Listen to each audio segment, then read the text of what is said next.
හරි අපි වැඩේ පටන් ගමු. අද අපි සාකච්ඡා කරනවා භාග පාඩමේ 10 ශ්‍රේණිය භාග පාඩමේ 3 2 අභ්‍යාස මාලාව තියෙන්නේ නේද? 3 2 අභ්‍යාස මාලාවේ තියෙන ගණන් සෙට් එක. හරි. පළවෙනි ගාන බලමු හැදුවා කිව්වනේ. ඔව් සර්. පළවෙනි ගාන කියනවා නගරයේ කාර්යාලයක සේවය කරන ඔස්ටින් මහතා තම මාසික වැටුපේ 5න් 2ක් කෑම සඳහා වියදම් කරලා ඉතිරියෙන් 3න් 2ක් සිය බිරිඳට යවයි. දැන් ඔන්න මේක කියනවා මෙයාට හම්බ වෙන වැටුප තියෙනවානේ. ඒ හම්බ වෙන වැටුපෙන් ඒනෝනේ වැටුප 5න් 2ක් කෑම සඳහා ගන්නවා. හරිද? ඒත් වැටුප හම්බ වෙනවා. ඒ හම්බ වෙන වැටුපෙන් 5න් 2ක් කෑම බීම සඳහා තමයි ගන්නෙ. හරිද? වියදම් කරලා ඊට පස්සේ ඉතුරු වෙන මුදල තියෙනවානේ. දැන් මේ කෑම බීම සඳහා ඉතුරු වෙන මුදල තියෙනවානේ. ඉතුරු වෙන මුදලේ විරිදට ඔක්කොම ටික නෙමෙයි ඒ ඉතිරියෙන් 3න් 2ක් 2ක් තමයි බිරිඳට යවනවා කියන්නේ නේද? හරි. එතන ඒකේ කතන්දරය පැහැදිලිද?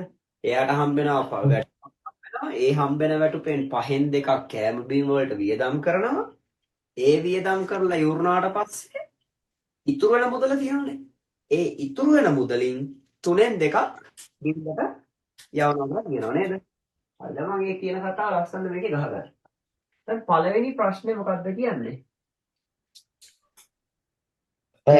කෑම වියදමෙන් පසු වැටුපෙන් කවර භාගයක් ඉතිරි වේද? දැන් මෙයා කෑම සඳහා 5න් 2ක් නේ වියදම් කරන්නේ. හරි. ඒතර කොච්චර ඉතුරු වෙනවද? තව 3ක් ඉතුරු වෙනවා. 5න් 3ක්. ඉතුරු වෙනවනේ. එහෙනම් පළවෙනි උත්තරය කීයද? 5න් 3යි. ඒකට රූප සටහන ඇන්දොත් මෙහෙමනේ. ඔන්න දැන් මෙයාගේ වැටුප. ඒක අපි බෙදා ගන්නවා 1යි 2යි 3යි 4යි 5යි. ගොඩවල් 5කට බෙදා ගන්නවා නේද? හරි. ගොඩවල් 5කට බෙදලා ඒකෙන් දෙකක් මේ දෙක කෑම සඳහා වියදම් කරා නේද? දැන් ගාන අපි හොඳටම රූප සරණ තුලට දාගමු. මේ සටහන තුලට දාගමු. හොඳටම උඩට දාගමු වැඩේ හරි. 5න් 2ක් කෑම බීම කියලා. එහෙනම් අහන්නේ ඉතිරියනේ නේද? ඔව්. එහෙනම් ඔව්. 3යි. ඒ කියන්නේ මේ ටිකනේ. ඔව්. ඒක තේරුම්ීමට තේරුණාද? ඔව්. හරි. ඊළඟට මොකද්ද දෙවෙනි කියන්නේ? දෙවෙනි එකේ අහන්නේ බිරිඳට යවන්නේ ඔහුගේ වැටුපෙන් කවර භාගයක්ද? දැන් බිරිඳට යවන්නේ ඔහුගේ වැටුපෙන් කවර භාගයක්ද නේ? හරි. ඒතර දැන් බිරිඳට යවන්නේ ඔහුගේ වැටුපෙන් කවර භාගයක්ද කියලා නහන්නේ. ඒතර බිරිඳට යවනවා කියන්නේ කෑම බීම සඳහා වියදම් කරාට පස්සේ ඉතුරු වෙන මුදල තියෙනවනේ. ඔව්. ඉතින් 3න් 2ක් නේද බිරිඳට යවනවා කියන්නේ? ඔව්ද? ඔව්. ඒතර බිරිඳට යවනවා කියන්නේ ඉතිරියෙන් එතන අන්න ඒක හොද්දටම ඔලුවට දාගන්න. මොකද ඉතිරියෙන් 3න් 2ක් තමයි බිරිඳට යවනවා කියන්නේ. එතන මෙතන ඉතිරිය කොච්චරයිද? ඉතිරිය 5න් 3යි. 5න් 3යි. very good. ඉතිරිය 5න් 3යිනේ. ඒ ගානෙන් 3න් 2ක් නේ බිරිඳට යවනවා කියන්නේ. ඔව්ද? එතන අල්නායන්ට කියන්නේ ගුණ කිරීම. එතන 5න් 2 නෑ 5න් 3 ගුණ කිරීම 3න් 2. 3න් 2. 3ට 3 1යි. ඇපිලා ගියා. 5න් 2යි එතකොට. දැන් බිරිඳට යවන්නේ කොච්චරක්ද? 5න් 2යි. 2ක්. බිරිඳට යවන්නේ 5න් 2ක්. ඒතර බිරිඳට යවන්නේ 5න් 2ක් කියන්නේ මේ ටිකනේ. 5න් 2ක්. 1යි 2යි.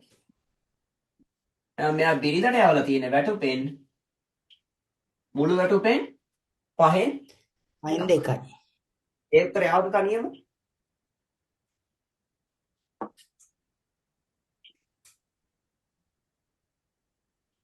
ඒක හැදුවත් තනියම. ඔව් සර්. හරි හරිනේ හරි.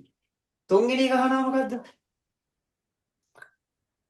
ඔහුට ඉතිරි වන්නේ වැටුපෙන් කවර භාගයක්ද? දැන් මේ ඔක්කොම කෑම බීම වලටයි බිරිඳටයි ඔය ඔක්කොම වැඩ ටික ඉවර කරාට පස්සේ එයාට තව කොච්චරයි ඉතුරුලා තියෙන්නේ? පහෙන් එකයි. ඉතුරුලා තියෙන එකනේ. එහෙනම් හොට ඉතුරුලා තියෙන්නේ කොච්චරයිද? පහෙන් පහෙන් එකයි. එකයි. රූප සහ බලවරන් නිකම්ම කියතයි පහෙන් එකයි කියලා. දැන් හදලා ගන්න නම් කොහොමද කියන්නේ? පහෙන් තුනෙන් පහෙන් දෙකක් අඩු කරන්න ඕනේ. ඔව් මෙහෙම කරනවා හරිනේ. දැන් වැටුපෙන් පහෙන් දෙකක කෑම කෑවා. පහෙන් දෙකක් කෑම. තව පහෙන් දෙකක් බිරිඳට යවුවා. යව්. කෑම කෑවා පහෙන් දෙකක් බිරිඳට යවුවා. ඒතර ඔක්කොම කීයක් වියදම් කළාද? පහෙන් හතරයි. අර වියදම් කරලානේ. එහෙනම් ඉතින් ඉතිරිය පහෙන් එකයි. ඉතිරිය පහෙන් එකයි නේ. ඒ කියන්නේ මේකනේ. හරි.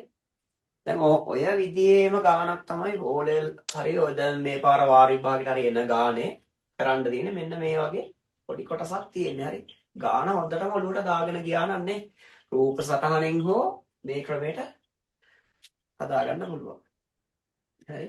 එතන කියන කතන්දරය හොඳටම තේරුම් ගන්න ඕනේ. ඔව් සර්. අපිට පළවෙනි ගාන හැදුවා.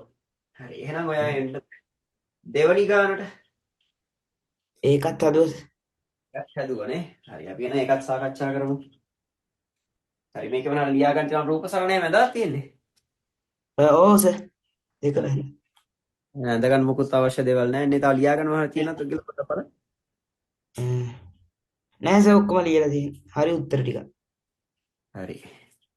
හරි. එහෙනම් අපි මේක අයින් කරලා යමු එහෙනම් ඊළඟ ගානට නේ.